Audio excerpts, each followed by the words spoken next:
My name's Kevin Peterson from Polk County. I raise row crops, irrigated and dryland, and grow pigs. Right here, these are the ventilation controls that controls the curtains going up and down, the fans off and on. In the wintertime, the curtains will be up and it will be pulling fresh air in through the attic, in through ceiling inlets, and that's what keeps the air fresh for the pigs. In the summertime, when it gets too warm, the curtains on the side will drop, the fans will shut off, and then the breeze and everything is what keeps the air fresh. You can see here, these pens haven't been topped yet, so that means they're still full of pigs. They're just a little smaller. So this is what they look like when they're about as full as they get.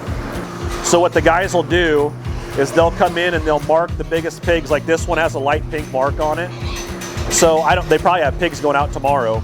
So what they'll do is, before the trucks come, they will come through here and they'll sort all the marked pigs into this smaller area, and they can close that gate.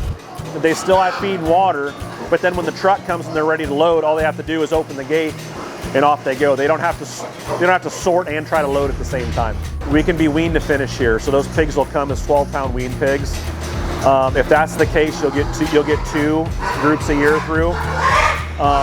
Depending upon the company I feed for, they have nursery space too. So if they have pigs coming out of the nursery at 40 to 50 pounds, then you can run closer to 2 3/4 to 3 turns a year. So these are water meters, and I can monitor on my phone how much water they drink every day in a 24-hour period.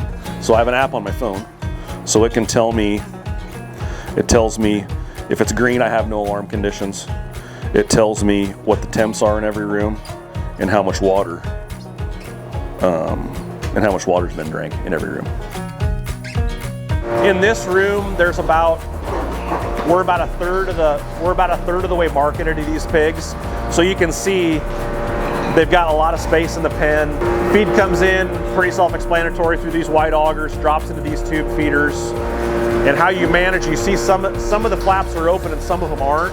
And the reason for that is you can kind of control where the pigs poop by where you want to drop your air. So they'll always go do that in the coldest part of the pen.